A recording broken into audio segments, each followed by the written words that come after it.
நம்ம சேனலை சப்ஸ்கிரைப் பண்ணாதவங்க சப்ஸ்கிரைப் பண்ணுங்க. கூடவே பெல் ஐகானை கிளிக் பண்ணீங்கன்னா நாங்க அப்லோட் பண்ற வீடியோவை நீங்க உடனுக்குடன் பார்க்கலாம்.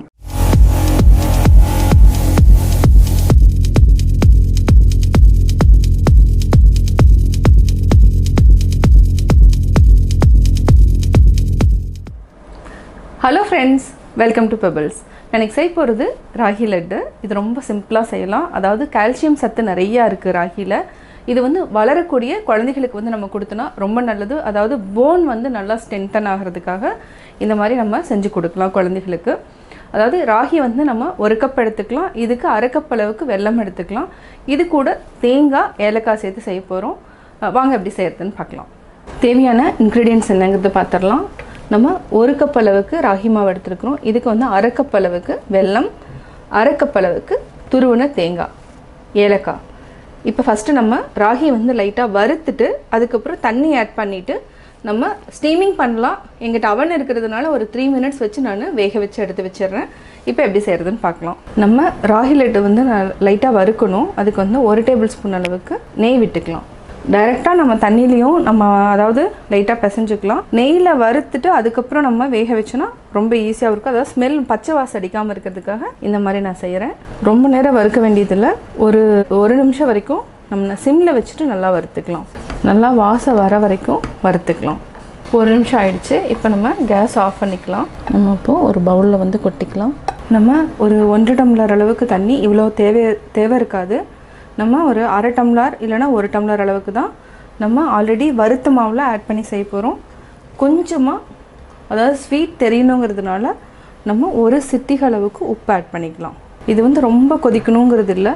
லைட்டாக வார்ம் வாட்டர் எடுத்துக்கலாம். ஏன்னா ஆல்ரெடி நம்ம ராகி அதாவது வறுத்துருக்குறோங்கிறதுனால நம்ம லைட்டாக வெதுவெதுப்பாக அதாவது சூடு பண்ணிவிட்டு அதுக்கப்புறம் மிக்ஸ் பண்ணிக்கலாம். தொட்டு பார்த்தா கொஞ்சம் வார்ம் ஆகணும். இப்போ தொட்டு பார்த்தா வெதுவெதுப்பாக இருக்குது. இப்போ நம்ம கேஸ் ஆஃப் பண்ணிக்கலாம். இப்போ ராகி மாவு கூட ஆட் பண்ணிக்கலாம். இப்போ நம்ம ஒரு கரண்டியில் தண்ணி ஆட் பண்ணிக்கலாம். கொஞ்சம் கொஞ்சமாக மிக்ஸ் பண்ணிக்கலாம். ஜாஸ்தி மிக்ஸ் பண்ண வேண்டாம். ஏன்னா இது நம்ம புட்டு மாதிரியும் செய்யலாம், லட்டு மாதிரியும் செய்யலாம். இது 1 கப் மாவு தான், கொஞ்சம் ஜாஸ்தியாகும். ஒரு பாதி அளவுக்கு கொஞ்சம் ஜாஸ்தி வரும். தண்ணி ஆட் பண்ண இன்னும் ஒரு 3 டேபிள் ஸ்பூன் அளவுக்கு ஆட் பண்ணிக்கலாம். அதுக்கப்புறம் தேவைன்னா ஆட் பண்ணிக்கலாம். இப்போ பார்த்திங்கன்னா நம்ம தண்ணி தேவையான அளவு ஆட் பண்ணிட்டோம். இன்னும் வேணால் 1 டேபிள் ஸ்பூன் ஆட் பண்ணலாம். பட் எப்போவுமே லட்டு பிடிக்கிறதுனா ஃபஸ்ட்டு நம்ம கையில் பிடிச்சி பார்க்கணும். இது நிற்கணும். நின்றுட்டு உதிரியாக வரணும். இப்படி பொலன்னு வந்தால் தான் கரெக்டான பதம்.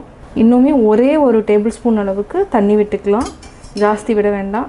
நம்ம 1 டேபிள் ஸ்பூன் அளவுக்கு. இதை இட்லி குக்கர்லேயும் வேக வச்சுக்கலாம். நான் அவனில் இன்றைக்கி வேக வைக்கிறேன். அதாவது 3 நிமிஷம் அவனில் வச்சாலே போதும்.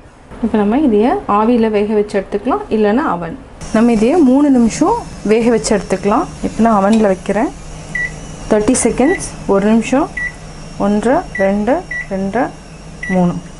இப்போ நம்ம ஸ்டார்ட் பண்ணிக்கலாம். இப்போ நம்ம 3 நிமிஷம் அவனில் வச்சு எடுத்துட்டோம். இதுவே நல்லா வெந்துடுச்சு. இது கூட நம்ம தேங்காயும் வெல்லமும் ஆட் பண்ண போகிறோம். லைட்டாக தேங்காயை வறுத்துக்கலாம். நான் இன்றைக்கி செய்ய போகிறது ராகி லட்டு. இது மட்டும் இல்லாமல் அதாவது கோதுமை லட்டு, கடலை மாவு லட்டு, தேங்காய் உருண்டை, நிறையா வெரைட்டிஸ் இருக்கும். நீங்கள் கோபி சுதா ரெசிபிஸ் கிளிக் பண்ணி பார்த்து நிறையா தெரிஞ்சுக்கலாம். இப்போ நம்ம ராகி லட்டு செய்ய ஆரம்பிக்கலாம். ஒரு அரை டீஸ்பூன் நெய் விட்டுருக்கேன். தேங்காய் கூடவே நம்ம ஏலக்காயும் ஆட் பண்ணிக்கலாம். ஏலக்காய் ஒரு 1/4 டீஸ்பூன் அளவுக்கு ஆட் பண்ணிக்கலாம். நல்லா மிக்ஸ் பண்ணி விடுங்க. இப்போ துருவி வச்சுருக்கிற வெல்லம் நல்லா மிக்ஸ் பண்ணிக்கலாம். இதிலே கொஞ்சம் லைட்டாக தண்ணி விட ஆரம்பிக்கும். அதுக்கப்புறம் நம்ம ராகி மாவு கூட ஆட் பண்ணிக்கலாம். 1 டேபிள் ஸ்பூன் அளவுக்கு நம்ம தண்ணி விட்டுக்கலாம். வெல்லம் அதாவது கட்டியாக இருக்கிறது எல்லாமே நல்லா கரைஞ்சிடும். வெல்லம் நல்லா கொதி வர ஆரம்பிச்சிருச்சு. இப்போ ஆஃப் பண்ணிவிட்டு நம்ம வேக வச்ச ராகி மாவு கூட ஆட் பண்ணிக்கலாம். இது ரெண்டையும் நல்லா மிக்ஸ் பண்ணிவிட்டு அதுக்கப்புறம் உருண்டை பிடிச்சிக்கலாம். இதுக்கு நீங்கள் கொப்பரை தேங்காய் இருந்துச்சுனாலும் குட்டி குட்டியாக கட் பண்ணியும் ஆட் பண்ணிக்கலாம். வெல்லம் ரொம்ப ஆட் பண்ண வேண்டாம். பாதி அளவுக்கு இருந்தால் தான் அந்த டேஸ்ட் நல்லாயிருக்கும். ஆறுனதுக்கப்புறம் நம்ம கையில் நல்லா மசிச்சு விட்டுட்டு உருண்டை பிடிச்சிக்கலாம். நல்லா ஆறிடுச்சு. இப்போ கொஞ்சமாக நம்ம நெய் எடுத்துக்கலாம். அதாவது 1/4 டீஸ்பூனை விட கம்மியாக தான் எடுத்துருக்கிறேன். இதில் நல்லா பிசைஞ்சிக்கலாம். அதுக்கப்புறம் நம்ம உருண்டை பிடிச்சிக்கலாம். இது ரொம்ப ஈஸி மெத்தட். இதை நீங்கள் 1 வாரம் வரைக்கும் வச்சுக்கலாம். தேங்காயை பச்சையாக போட்டிங்கன்னா ஒரு 2 நாள் வரைக்கும் தான் யூஸ் பண்ண முடியும். தேங்காயை வறுத்து போட்டோன்னா நம்ம 1 வாரம் வரைக்கும் தாராளமாக வச்சு யூஸ் பண்ணிக்கலாம். இது அப்படியேவும் சாப்பிட்லாம். இப்போ நம்ம லட்டு பிடிச்சிக்கலாம். எந்த சைஸ் வேணுமோ, அதாவது சின்ன சைஸ் தான் நான் எடுக்கிறேன். நட்ஸ் வேணாலும் நம்ம ஆட் பண்ணிக்கலாம். நான் நட்ஸ் ஆட் பண்ணல.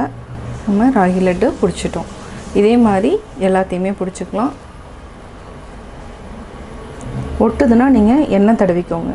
சரி, எண்ணெய் இல்லை, நெய். சுவையான ராகி லட்டு ரெடி.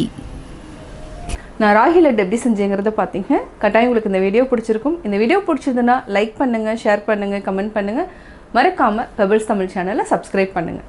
என்னோடய குக்கிங் வீடியோ முடிஞ்சதுக்கப்புறம் பார்த்தீங்கன்னா ஒரு திருக்குறள் வந்து நீங்கள் பார்க்கலாம். உங்கள் குழந்தைகளுக்கு நீங்கள் சொல்லித்தரலாம். இல்வாழ்வான் என்பான் இயல்புடைய மூவர்க்கும் நல்லாற்றின் நின்ற துணை. ஒரு வீட்டுத் தலைவன் தன்னுடைய அப்பா அம்மாவிற்கும் தன்னுடைய மனைவி குழந்தைகளுக்கும் நல்ல துணையாக இருக்க வேண்டும்.